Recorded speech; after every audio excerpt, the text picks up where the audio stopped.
his helmet and jogged off the field in the middle of a game against the New York Jets. The Tampa Bay Bucks have terminated his contract effective immediately, the team announced today.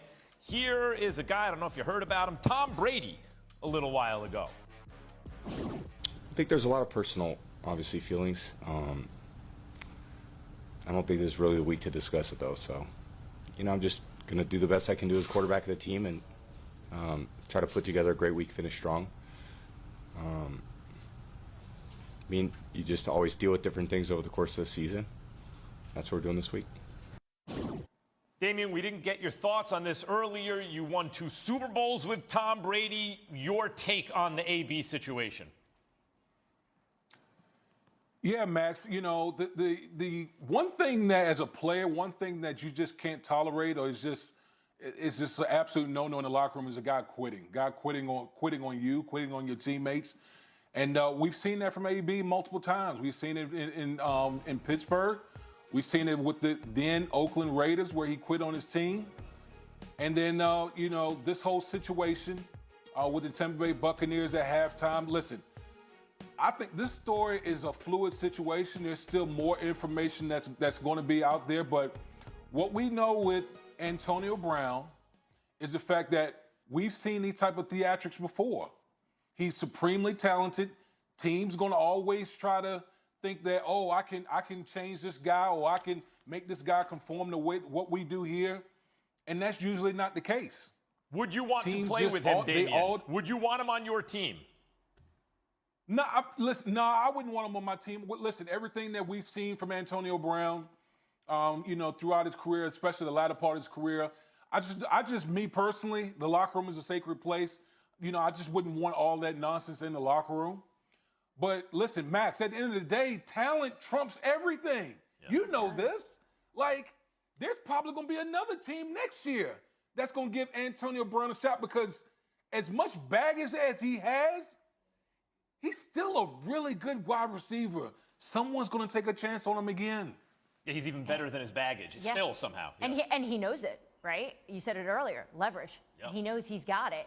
Damian, you mentioned that the thing that teams hate the most are quitters. But for Tom Brady, I bet you 1A is distraction. And that's all that this has become. Watching Tom Brady answer that question right there, you could tell that's the last thing he wanted to talk about was Antonio Brown. Because he's trying to get locked in here for the final game of the regular season and really to get this team ready to go to make a playoff run. Tom Brady has proved he hates this stuff and he tries to eliminate it. And this is now following him. But that being said, Brady has been AB's ally this entire time. He's his only real friend here down in Tampa, it seemed like. He was very public about him.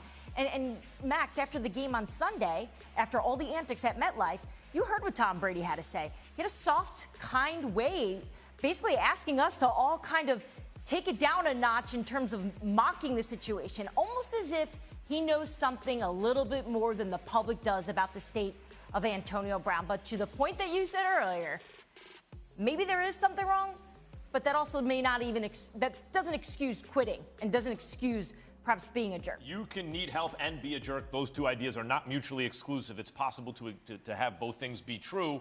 I like that young man, Tom Brady. I think he has a future. I like the way he handles situations. Damian, he shows real leadership. But you notice, he gave you nothing. All he did was calm everything down. Saturday, we have 2 games to kick off Week 18 on ESPN and ABC. We start with the Chiefs and Broncos at 4:30 Eastern, followed in the evening by the Cowboys and Eagles. Both games also available on the ESPN app. Anita Marks with me now. Anita, 2 Saturday Week 18 matchups on ABC and ESPN. What do you like there? Yeah, so this is how I'm going to be playing both of them. First and foremost, I'm going to go the under in the Kansas City and Denver game. Kansas City's defense, 7 of their last 8 wins have been holding opponents, to 17 points or less. On top of that, the Denver Broncos, not sure if Drew Lock's going to be able to go. They might be on their 3rd-string quarterback. And Denver could actually use this game to kind of evaluate some of their players going into next season. Meanwhile, for the Dallas Cowboys, I'm going to buy this down at 7 now. I'd like to get it at 6.5. You can get it at 6 at -130. Dallas playing for that second seed. Eagles stuck there at 7 or 6. They've got players on COVID. Fletcher Cox, Goddard as well. So a lot more to play for with Dallas. And of course, McCarthy said they want to go into the postseason with momentum. And as we know, they lost to the Arizona Cardinals. They want to win this game. So that's how I'm playing those two games on Saturday. Week 18 now means what Week 17 used to mean, right? Players around the league are playing for bonuses, which gives some clues about how to bet props. Which players are you targeting that have some reachable incentives? Yes, I mean, there's going to be a number of players that are going to be playing with some added bonus money to their contracts, and we could benefit as gamblers. So let's start with Chris Jones for the Kansas City defense. He needs 1 sack, Max, to make $1.25 million. Denver will be down offensive lineman Reisner, and like I said, possibly playing a third-string quarterback in Spagnuolo, former defensive coordinator of the Giants. I know him well. He's the defensive coordinator of Kansas City. He's going to tee up something good for Chris Jones. Number 2, let's go to Tom Brady. We were just talking about him. He has a potential 5 passing records. He's got an incentives to make anywhere between $562,000 to $2.5 million. If he ranks in the top 5 in passer rating, touchdowns, yards, completions, yards per attempt. He's going up against Carolina. It's a tough defense, but I'm putting money on overs for Brady this week. And last but not least, let's talk about Stephon Diggs, wide receiver for the Buffalo Bills. He only needs 6 receptions for $1.5 million added to next year and 2023's base salary. So I'm going over receptions for Diggs. Last time he went up against the Jets, he had 8 receptions for 162 yards. Oh, that's Josh Allen's dude, too. You think he's not going to get him his money? Josh Allen's going to take care. Jamar Chase is now the favorite for Offensive Rookie of the Year. He's overtaken Mac Jones, who's now plus 190. Who are you taking to win the award, Anita? Listen, I went up against Jamar Chase in 2 of my 3 fantasy football leagues. We know how that ended for me. Give him all the fantasy football awards. But let's be honest, Mac Jones deserves the Rookie of the Year. You're talking about a rookie quarterback coming in, digesting the Patriots playbook, which, by the way, is as long as War and Peace. Not only that, best rookie ever in the history of the NFL in regard to completion percentage at 78%, 6th best rookie in the history of the NFL in passer rating, 21 touchdowns, and oh, by the way, is taking this Patriots team to the playoffs. Maybe if they win, Bills lose, they win the division. You've got to look at the total picture. It's not just what you've done for me lately, with all due respect to Jamar Chase, and you can get this at plus money, Max. You can get Mac Jones at plus money right now. Like I like to say, hashtag run, don't walk. Go get that right now. Thank you, Anita. But Diana, there is you saw the stat with Justin Herbert. Mac Jones is not Justin Herbert had a terrible offensive line, a bad coach, and wasn't just dinking and dunking. He was killing the game last year. Do you agree about Mac Jones? Anita is really good.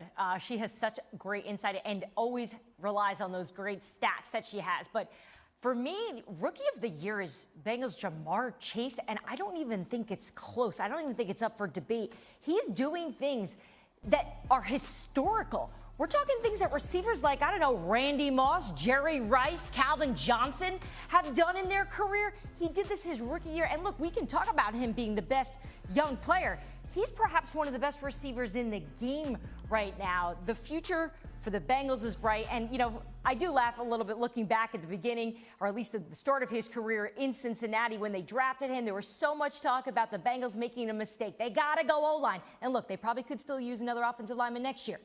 But talk about making the right decision here at the receiving spot, making Joe Burrow also look like a superstar that he is. Anita, Jamar did have, go ahead, he had 58 fantasy points in daily fantasy Ridiculous. In a division-clinching win against the Chiefs, who've been playing defense.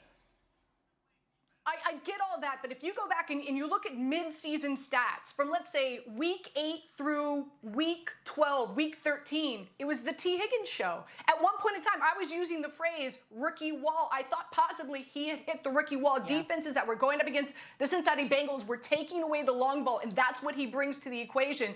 So again, I just, with all the respect, Diana, you know I love you, girl. You got to look at the big picture. It's not just how Jamar Chase started the season. It's not how he helped people win their fantasy football leagues. It's in the quarterback position. There's so much that Mac Jones has had to digest and be able to execute for the Patriots this season. Again, I think it's all Mac Jones. She makes a good argument. You like the way us They're ladies debate, by the way? You're We're too like, polite. I love you, you what love do you me. mean? You have to love each other to just It's debate? not even like, it's respect. That's what it is. Will you both of you stop it? Respect It's for the making work me that sick. Anita does. By the way, Making they're you lucky smarter. there's an offensive award and a defensive award because Micah Parsons better than all of them. Coming up, Alabama was supposed to be done this year. When will we ever learn? They dismantled Georgia, won the SEC title, and forced their way into the college football playoff. So what does Saban have to say? Nick Saban heading into this weekend's national title. Marty Smith sat down with the man himself.